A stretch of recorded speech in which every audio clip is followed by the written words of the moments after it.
Hello, welcome to this video where I'm going to showcase a run from Maximilian in a cup in this new dual Destiny meta. And maybe one of the very few showcases of high level competition in the new meta.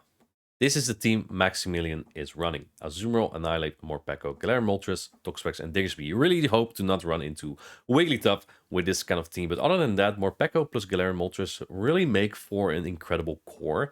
And then his Annihilape is a little bit more attack weighted to win Charge Superiority, which is very valuable if your team in general is weak to opposing Annihilape.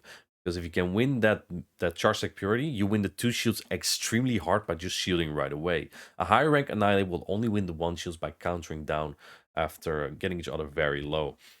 Morpeko is an extremely difficult Pokemon to run in Show 6 formats just because of the many counters there are usually, such as Superior, Annihilape, and Ground-type Pokemon. So I'm curious to see if Maxi can make this Pokemon work. The way this is going to work is we're going to have 5 rounds of Swiss, and I believe then we have a top cut of 8 competitors. We're going to have a quarter, semi, and grand finals in a top cut, which is a single elimination stage. At that point, you need 3, 4, or 5 wins in the Swiss format to get to the top cut and potentially win all of it. Because it is a lot of battles, I will only showcase the best battle from each set, each matchup, and then for the grand finals, I'll show all battles. Maxi's first match in this cup is against Jester. Jester has a very meta core that is Jump Love and Azumarill. I think that's going to be the core for the meta to come, or Azumarill plus Superior and accompany with that. He still has a Dunsparce. I think Dunsparce is going to drop a little bit in usage, but it's not going to prove a problem for Maxi really because his Annihilape looks good into 4 out of 6 Pokemon here. He has an attack weighted Annihilape, so if he can win Charge Attack Purity, the Mirror is actually a really good matchup. Let's see how this goes. He leads his Galarian Moltres into Jumpluff. You think this is a good matchup, but this is actually where Jumpluff stands out as a grass type. It has the fast attack Fairy Wind, which has been buffed, and it makes it an okay-ish Pokemon to deal with Pokemon like Mandibuzz and Galarian Moltres. Not into other flyers like Talonflame, but is a dark type, so I guess that's where Jumpluff comes in handy. Go for the Ancient Power. Jester shields it. If it was a Brave Bird, it probably would have knocked out. Ancient Power would not have knocked out, even though it's all super effective. And going to shield this up, I don't think this area would have knocked out just yet, but if you look at the backline from Maxi, he has an Azumarill and Annihilape. Both Pokemon really don't want to see this Jumpluff. If Jester shields this, he's in a really good spot, and he actually does. Now, Maxi's forced to swap in his Water-type Pokemon. Sneaks a full bubble through. But here's the thing. You have Ice Beam for this Jumpluff. That allows Azumarill to actually win the Zero Shoot scenario. This Pokemon, though, is very inconvenient. He's going for the Ice Beam, which is interesting. I guess Maxi wants to outpace as quickly as he can to 2 attacks here. Player off definitely would have done more damage. I'm not sure if you can, but throw on alignment once more. Maxi's keeping the shield here. This Crunch won't knock out just yet. Drapion is okay in this match as long as you have shields. And this is why I was surprised about the Ice Beam, because the Drapion will outpace you either way. And then perhaps you could have farmed down without... Oh, he actually doesn't take an Aqua Tail there. That's actually great. Now coming back in with that Jumpluff. This actually still looks awkward. This is why I personally like Ice Punch right now on Annihilape, just for its coverage and because Ice Punch has been buffed. You kind of need to farm this down and then hope that there's anything that's not Azumarill in the back. Like even Clodsire at this point becomes very iffy. But just to get to another areas, this Jumpluff proved to be a huge problem for Maxi without his Toxapex. His team is kind of weak to it. And in the back is the Clodsire. Clodsire doesn't need to land an Earthquake at this point, so it will outpace to whatever move Maxi is going to throw here. And if you swap out, you clear your debuff, so that's not ideal either. He does catch, there you go. But now you lose that double Rage Fist buff. That's actually not going to be ideal. Jester not undercharging there.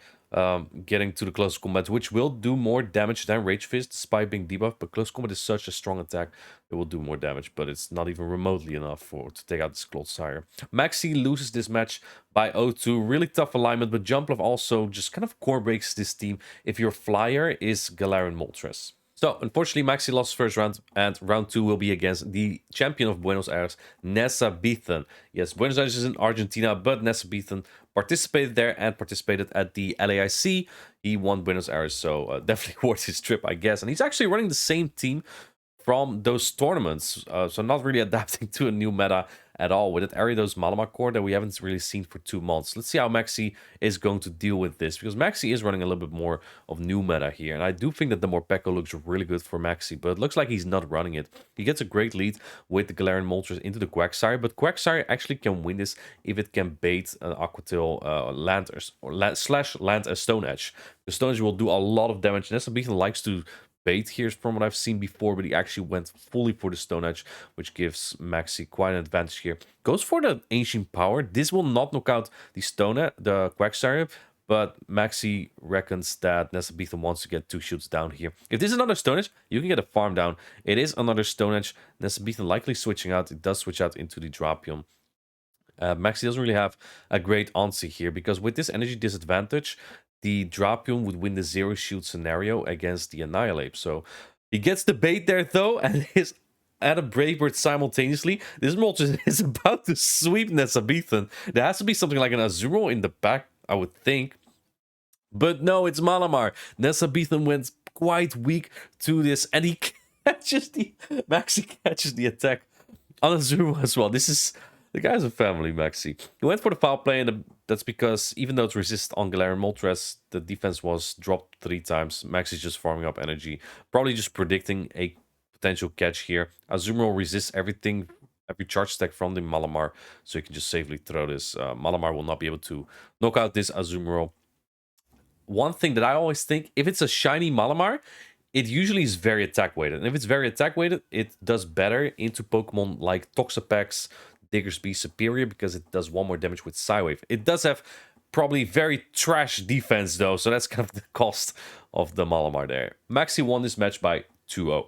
The third round of Maxi in this cup is against RayRay. RayRay, I believe, is an American living in the UK, and he travels all over the place for Pokemon. I've seen him in Hartford, I've seen him at the LASC, I've seen him in Europe, so he's everywhere. Cool to see. And he brought an Oranguru and Whimsicott as 2 picks that really stand out here. I would think that the Galarian Moltres looks pretty good into the team, because it has good play into Marowak, Oranguru, Malamar, and Annihilape.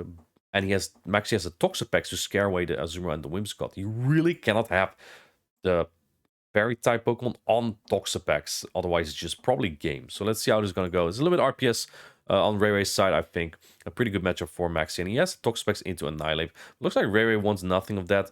Maybe tries to bait out this Moltres with the Malamar. This is a pretty good matchup for the Moltres. You can hang on. I think you need a little bit of a decent Moltres, but you hang on to 2 superpower here. The first one obviously debuffs the attack of the Malamar, means that the next one will do less. And Psywave is double resisted, so it won't add up too quickly here. As you can see, the Sucker Punch just add up, but Maxi throwing right before next attack here. And I think he's even at a Brave Bird for the Annihilape, so pretty good spot. No, he's 1 off. Let's go. Then the Annihilape goes down. Annihilape does not do that bad. He actually lets it go. That's crazy. And in the back, it's a Superworld. This is so Jover.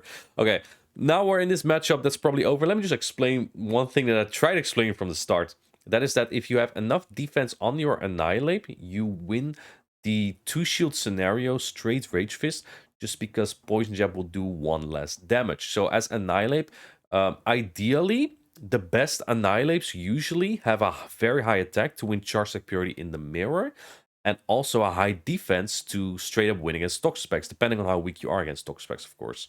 But that didn't look to be very necessary here, because that was just straight up kind of destruction. Maxi is 2-1 in matchups at this point in the cup, and his 4th opponent is Stars MMD, who has a really wild team, and he really core breaks a lot of Pokemon or cores on the team of Maxi. But Diggsby looks really good into Feraligatr, has play into Jumpluff, very good or decent into Drapion, very good into Stunfisk, Walls, Galarian Corsola, really good into Dunsparce. So that's what I expect to come out. This Feraligatr has Crunch, but make no mistake, Resisted Hydro Cannon is almost as efficient as a not same type attack bonus neutral Crunch. So it's not like that Crunch Feraligatr has much play into the Toxapex, though a debuff would help there, of course. And this also, I don't know which attack Stars drops. Max didn't specify that. Maybe we'll see it in this battle. But as a Drapion with Sludge Bomb. So that might make the Toxapex even better. However, Maxi gets a horrible lead. Probably the worst he can get. Swaps into Azumarill. Not even that great of an answer, but looks like Stars swaps in the Drapion. And again, This is Sludge Bomb Drapion. That's why it's an answer. Usually Drapion only wins this when shields are up. And now you probably wins in all evens. I'm not even sure if Maxi can get to another Ice Beam here. Probably can. Do you live 3 points in here? Yes, he does. He gets to the Ice Beam just barely. Means Stars. I think you might actually hang on to this Ice Beam just barely. Let's see if Stars puts 2 shields down. He does. Doesn't want to lose the switch advantage. And now I'm curious if it is Aqua Tail Sludge Bomb or Crunch Sludge Bomb. Because this is something I've considered myself in the team building. You run Aqua Tail Sludge Bomb, then you're walled by Toxapex. But no, it is Crunch and Sludge Bomb. That means you give up a lot into Pokemon like Diggersby, and it only explains why Maxi is more likely to bring the Diggersby even. Here comes another Crunch. Do you even put a shield here, honestly? He doesn't. No. Oh my, he barely hangs on. That is actually a huge survive, because otherwise, Stars would likely get to a Crunch on this Diggersby, and now you can keep 2 shields. That's actually a huge play. There's likely Jump Off in the back because it's so good into Max's team. There it is. But you have 2 shields. Fire Punch has been buffed. 2 will likely not knock out. I don't know exactly the metrics of Shadow Jump Bluff, but it's not the same type attack bonus, and Diggersby is very defensive weighted. So is Jump Bluff. This attack won't even do as much. I think it will do like 50%. So Maxi could honestly at some point try to call a bait. But obviously also, I think that even an Aries does equal, if not more damage than a Mud Bomb from this Stunfisk. Stunfisk really has a horrible matchup here, just like Dunsparce does. The Thundershocks don't add up. It does help, this Thundershock buff into Clodsire, because I believe your Thundershocks now do 1 more damage and actually allows you to win some scenarios. But this one, this ain't it. Like Mud Bomb, Maxi's not caring about any of that. Farms up to almost 100 energy. At this point, you easily outpace a Jump Love, especially considering it did not bait. You are in range of an Energy Ball, though, at this point. So that is kind of the danger, but considering how fast this Diggsby is going to be, I would say you could even go in Toxapex, but I believe it's 1 HP. Toxapex has a really good matchup into Jump Bluff. Even like Superior has some play, but Jump Bluff has no play into Toxapex, just because your Fairwind's also resisted. So that will not add up. And there you see just how strong this Diggersby is into the team from Stars MMD. And kind of disappointed in the Drapion Azuro matchup. If I was thinking about Sludge Bomb Drapion, I no longer am now. Round 5 is against Tom the Hawk. And Tom the Hawk has a Primeape Galarian Corsola core that he wanted to try out here. I really like Talonflame as well. Gastrodon, I'm not too sure. But I feel like in Tom Hawk's place, he's also kind of struggling with team building, he told me. But you always want an answer to Drapion at least. You need like a ground type. And even Clodsire and Diggersby are so of answers. Like Maxi has Annihilape and Diggersby. Annihilape does better into Drapion than Primeape does. I can speak out of experience, because if you go straight close combat into Drapion, you will get farmed down into 2 shields by it, because it will outpace as well to Aqua Tail, and you likely let the first one go. Let's see how this goes. I think that Galarian Corsola from Tomahawk UK is hardly playable when there's Diggersby around, but it actually isn't the worst into Morpeko as well. In fact, it would actually be crazy to bring Galarian Corsola, because there's also the Moltres. Azumarill into... Okay, dude. He's just flexing his balls right now. Galarian Corsola, I don't know this Pokemon super well, but it does have an incredibly good moveset in Astonish, which is basically a Mudslap clone, plus Nightshade. Nightshade is a fly clone. If you know those attacks, you know they are extremely efficient, both. So that makes Galarian Corsola really good in his moveset and in his bulk. The blind swap of both players is really unfortunate for Maxi, because he would have loved to have his Annihilape on this and then have the Moltres on the Galarian Corsola. Now that's not going to happen. Gonna let one Aqua Tail go. You do live this, but it looks like Maxi wants to pull some shields here or do a little bit more with his Moltres. You're at 2 ancient power right now. Tom the Hawk, pretty good at counting. Probably knows this as well. Does he shield this? He does, actually. And is that another Aqua Tail? I actually expected Maxi to throw that ancient power right away. I think this knocks out. It does knock out. There goes Moltres. It's kind of a waste. And now wanting to farm that down, but not able to, because Tomahawk plays pretty aggressively. I would think that whatever's in the back either doesn't want to see all the energy from Annihilape, or there's just not a good answer. And I think with that attack going through from Tomahawk, it means that he probably has a decent answer in the back as well. Doesn't even get the bubble down here. Tomahawk is already at 2 Nightshade. You can get the counter down at the cost of another Astonish, maybe even 2 that does a lot of damage. Galarian Corsola makes for a formidable Annihilape answer. Um, in comes a Drapion again. You have to expend energy here. And has to put up his next shield. At this point, you can only hope you can counter down this Primeape in the back. But it's the Gastrodon, and that's not gonna do it. Tomahawk went so weak. Oh my goodness.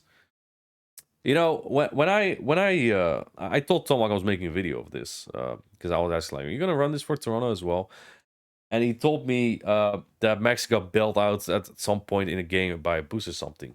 Can we just talk about, or can we just think of that he ran Galarian Corsola lead with Gastrodon in the back against a potential Moltres? That is disrespectful right there. That is very disrespectful. Maxi lost his matchup by 1-2.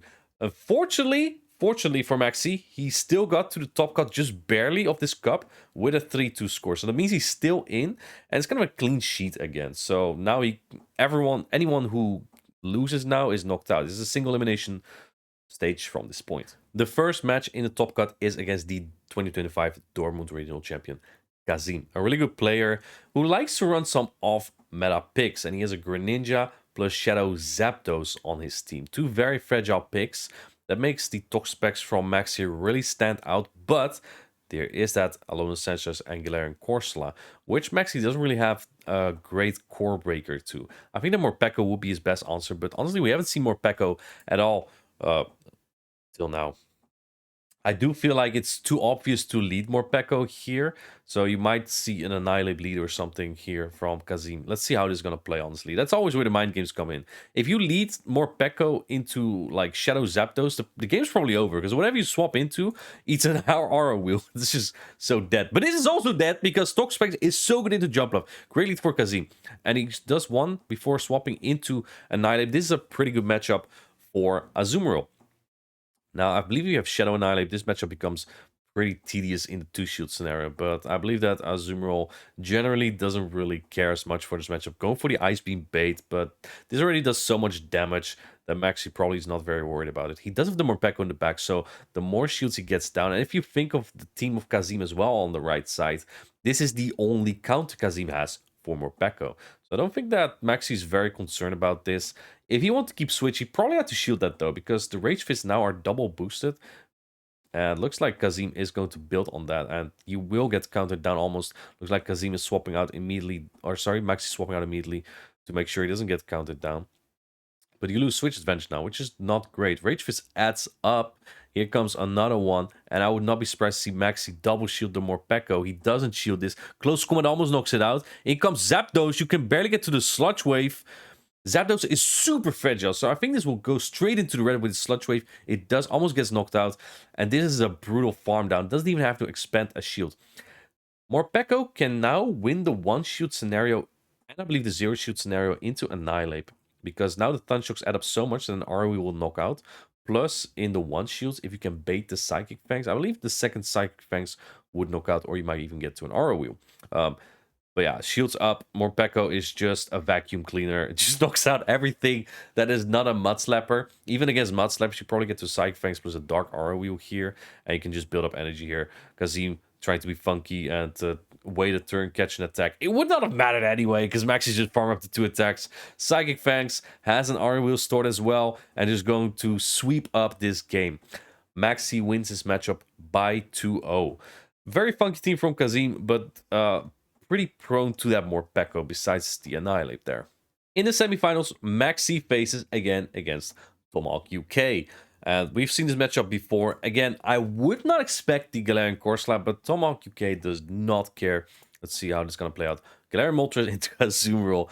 Tomahawk just gets all the calls correctly, but Maxi's ABA weak to this Azumarill, meaning he's weak to it in the lead, but also in the back, because you can see that Annihilape in the back there, not a great matchup. Tom the Hawk goes straight for Ice Beam here, just wants to get his chip damage in. Makes perfect sense if there is a Corsola in the back. I think that is what Maxi should be fearing at this point. I would definitely expect the Drapion from Tomahawk. He probably doesn't really fear the Diggersby as much. Swapping into his own Azumarill, in comes that Drapion. And this could tell you a lot about the backline. Could be something like the Gastrodon or the Talonflame now. I would expect a Galarian course, let's swap in if that is what Tomahawk UK was expecting, unless he's reading an Annihilape in the back. And that does make perfect sense when Maxi stays in with the Galarian Moltres into Azumarill. Could also be Diggersby, of course. So a lot going on here. And Maxi still letting this go. Azumarill should win the zero shoot scenario here. 2 bubbles off another attack. There's a debuff though, which is kind of unfortunate. Doesn't look like he's winning the zero shield though. Does it knock out? It does not knock out. Okay, it wins zero shoot scenario even after that debuff there. But I don't think Max is very happy with that. He probably wants to farm down. It looks like Tomahawk UK is just fine getting another bubble here with that Azumarill. It's really coming down to what's in the back. If there's a Primeape, there's a good chance of winning. If there's a Talonflame, it's probably over. If there's Gastrodon, there it is. It's going to get really tight because he already used the Galarian Moltres against Azumarill mostly. He took an Ice Beam, right? And because Tomahawk UK made sure to throw it immediately, the Galarian Moltres isn't really a threat anymore. So you shield this up. You expect the Body Slam with the Earth Power. It is a Body Slam bait. That is actually one of the reasons why I don't like Gastrodon currently, because it's all full into Annihilape. Yes, it's neutral on paper, but if you fill a Body Slam bait, it just does nothing. Actually catch the attack on the Azumarill. I think at this point, Tomahawk is like, I don't really care if you catch. Doesn't really matter. I'm just going to Mud Slap everything down or get to a Body Slam on the Galarian Moltres. Now there's less energy though on this Moltres. It looks like Maxi has some energy left. In comes the Azumarill. Tomahawk UK, a very heads up play, goes into the Azumarill right away to take this Ancient Power. And then get another bubble in, but there's a boost. Now he would actually hang on to a Mud Slap. He gets 3 Sucker Punch in, but because Maxi has a Pokemon left, he wins this battle. And Maxi actually wins the set by 2-1. So that boost helps Maxi overcome that nasty ABA in the first Swiss rounds. But that does mean Maxi moves on to the grand finals of this cup. The grand finals is between C Leonardo and Maxi. C Leonardo, an Italian living in the UK. He's an absolute god at restricted formats, but struggles a little bit in open Great League usually. He hasn't come as far in play Pokemon championships just yet, but this is a player that really knows the game. So no surprise he's in the grand finals with a team that I really like as well. I consider it just basically stealing this for Toronto with the double flyer, Marowak, Drapion, Prime, and Azumarill. It's just a team that is full of core breakers, and it makes it difficult for Maxi to make a good team here. He has Morpeko to core break Talonflame and Azumarill, and with the Thundershock buff, Morpeko is much better into Talonflame nowadays. But the problem is there's also that Marowak, so that's kind of difficult to cover. The Galarian Moltres, the prime counter of Maxi, is difficult to run, and also the Azumarill because of that jump bluff. So a lot of core breakers on C Leonardo's team. But yeah, he's known as a good team builder as well, so no surprise there. Leading Toxapex into Primeape. I don't know exactly how this matchup goes. When shields are up, this is okay for Primeape. It's generally not a matchup you want to play out unless you have Azumarill in the back. And if there's Azumarill in the back, then that Galarian Moltres is looking a little bit unsafe here. Of course, Galarian Moltres doesn't want to face his Primeape either. Going to let the next Rage Fist go. I think now a close combat will knock out though. Primeape boosts really quickly. Going for a Brine. I think this actually won't knock out just yet. But C Leonardo is like so buffed that he will shield that up. It's actually going crazy. I actually really like seeing this just because it does. I'm going for the close combat, trying to get a knockout there. Now you get the farm down. Oh, he catches. Wow, Primeape is insane. Okay, this is good knowledge because I did not notice. C Leonardo playing that matchup perfectly, letting him getting farmed down so the timer doesn't go up. Do you have Azumarill in the back or Jump Love maybe? Drapion comes back in, makes sense because it will resist the Sucker Punch from the Moltres, but this Aqua Tail won't knock out just yet. I don't really like C Leonardo throwing here already because now it makes it easier for Max to throw the Brave Bird. If you shield first and then Aqua Tail, then the Aqua Tail would knock out. The timer from Max is also not up. It looks like C Leonardo's shooting up anyway and get the Poison down. It looks pretty good for C Leonardo. You do have the Azumarill to tank all this energy and going for the blind throw there, sneaking a full bubble. That is the crunch. Maybe expected the Toxapex because Toxapex does have some energy. But this Drapion wasn't exactly in primary ranges yet. Trying to catch an attack and he didn't. Maxi with a really quick reflex to throw this Ice Beam. Do you now go into the... Yes, he does. He already has a Sludge Wave even. And this Jump Love is getting annihilated. I'm not exactly sure how else you could play as C Leonardo if I think about it. Going for Charge Attack Purity. At this point, Maxi just shields to get the Brine off and win this battle. I think C Leonardo like, yes, we're looking from Maxi's perspective, but I think C Leonardo played this like perfect. I'm not exactly sure what you could do different besides that drop him play a little bit, but that jumper was going to be in a tough spot regardless. So, yeah, kind of tough team composition there for C Leonardo. In game number 2, Maxi again catches a great lead. The Azumarill into the Talonflame. And if you look at the line from Maxi here, he doesn't even really need switch because he has 2 water types on his team. Drapion comes in. Diggersby is only so-so of an answer. On even energy, you win the 2-shoot scenario, straight Scourging Sands. I'm not actually sure when Drapion is ahead in energy. I would not be surprised if he goes straight Scourging Sands, that the Drapion eventually will outpace you to those Aqua Tail. Going for the Scourging Sands. This makes sense for Maxi. You want to pull shields at the very least because you're going to be behind if a Fire Punch bait fails. Simply because he doesn't really need switch advantage here. Going for... Oh! The swap from C Leonardo, saving that Aqua Tail. Okay, interesting. Maybe C Leonardo is kind of sensing there might be Toxapex in the back and building up some more energy. I like this play from C Leonardo because now you can land a Brave Bird, no shield this, and then land a Brave Bird plus a Fly perhaps. Brave Bird won't knock out yet even after... the bubble won't knock out yet even if that was the Brave Bird, and makes the perfect call there. This Brave Bird might almost knocked out. A really good shield call there from Maxi. So now you have a lot on your Azumarill left. Still, you're a shield down though. What can really save C Leonardo here? In the back is a Jump Bluff. I can tell you this is not the Pokemon to save you here because there's Toxapex in the back. C Leonardo went ABA again into Toxapex. I know Talonflame is okay, but the way this is going through, Talonflame almost had no play. In comes the Drapion again. Maxi probably knows C Leonardo is really good at counting and just wants to get this damage in right before. Otherwise, he might get Charge Tech Purity. And even a Fire Punch would have almost knocked out. And again, going on Charge Tech Purity, very good counting from C Leonardo there. But man, the Toxapex in the back just looks like so much to handle. You need to get to crunch here. But the Azumarill is just going to come in and soak this damage. So, like, where do you go from here? I feel like just on team composition, C Leonardo just had nothing to do here. He just got the wrong composition the whole time. Yes, it would have been a great ABA into Toxapex because Talonflame makes that really close and then Jump Love is safe. The full Toxapex is here. Just the unfortunate call there. I think C Leonardo was just really trying to catch the Diggersby, but maybe... his own Azumarill could have been better at that, but it's also bad into Toxapex, right? Just shows that Toxapex Diggersby core can be really good at times. That was the cup that Maxi Million has won. Thank you, Max, for sharing those battles and to show us some wicked gameplay with Pokemon that we haven't seen it excel as much in the previous meta, but that do work in the new Dual Destiny meta. I hope you liked the video and see you in the next one.